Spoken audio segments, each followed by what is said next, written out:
In the northern reaches of the world, beyond pine forests that whispered secrets to the wind, lay the kingdom of Eloria. It was a land of silver rivers, candlelit halls, and winters so deep they seemed to listen to human thoughts. Snow fell gently there, not as a threat, but as a presence, soft, watchful, and eternal. At the heart of Eloria stood a marble palace crowned with blue spires, and within that palace lived Princess Elara, the only child of King Aldric and Queen Seraphine. Elara was not known first for her beauty, though she was beautiful, nor for her royal grace, though she carried it well. She was known for something rarer, her empathy. She listened when others spoke. She noticed sorrow hidden behind smiles, and she believed, perhaps too deeply, that love could heal even what time had broken.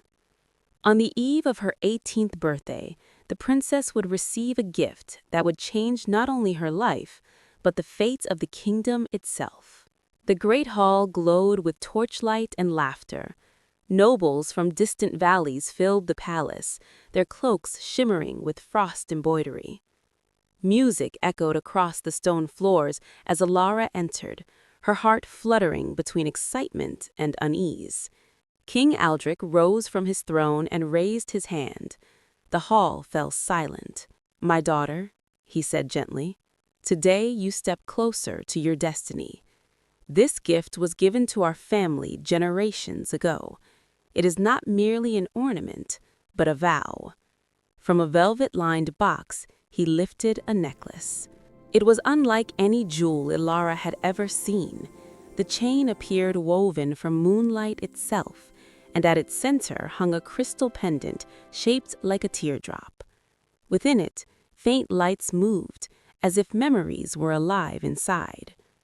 "This," the king said, "is the necklace of silent promises.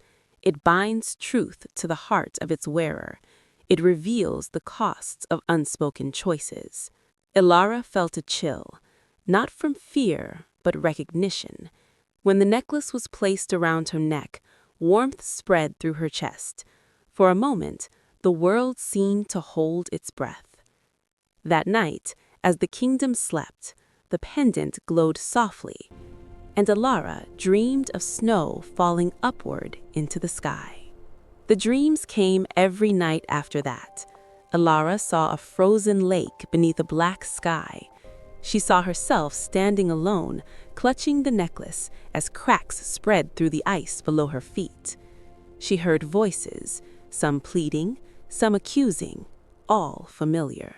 She awoke each time with tears on her cheeks and a heaviness in her heart she could not explain.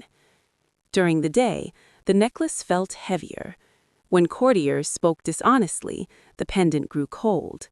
When kindness was genuine, it warmed. But one morning, Elara noticed something terrifying. The crystal had dimmed. At the same time, winter tightened its grip on Eloria. Crops froze, rivers stalled. Snow fell even in places where it never had before.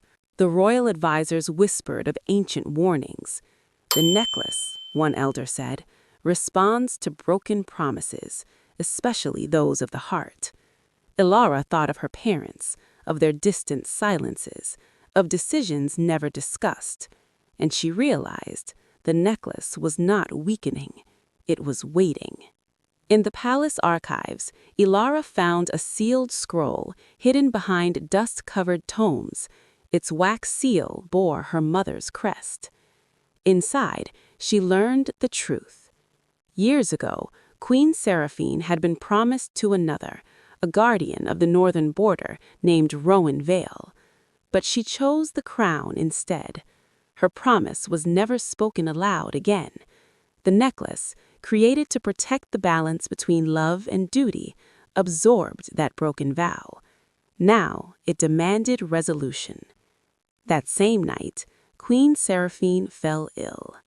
Elara sat by her mother's bedside, holding her trembling hand. "Some promises," the queen whispered, "do not fade, they wait." The necklace burned against Ilara's skin.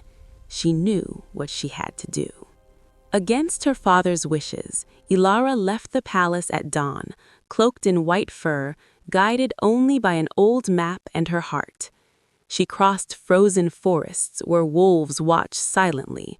She slept beneath stars sharp as glass. The necklace glowed brighter the farther she traveled north.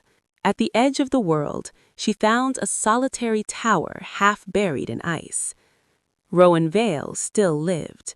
He was older now, his hair streaked with silver, his eyes carrying the weight of years unlived. When he saw the necklace, he bowed, not in obedience, but in grief. "I waited," he said quietly, "not for the queen, but for the truth." Ilara understood then. Forgiveness was not about returning to the past. It was about releasing it. Ilara offered Rowan the necklace. "It was never meant for me. It carries what was never spoken." Rowan closed his eyes. For a long moment, nothing happened. Then the crystal cracked. Light poured out, not violently, but gently, like sunrise after endless night. The ice around the tower began to melt. Rowan smiled, tears freezing on his lashes. The promise is released, not forgotten, but healed. The necklace fell silent, and far away in Aloria, winter loosened its hold. Ilara returned home to a kingdom transformed.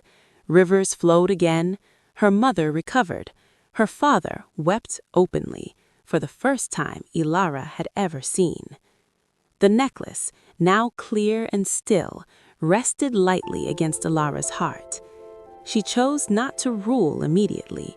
Instead, she promised something different. To listen, she told her people, to speak before silence becomes harm, to choose honesty, even when it is difficult. The necklace never glowed again. It had fulfilled its purpose.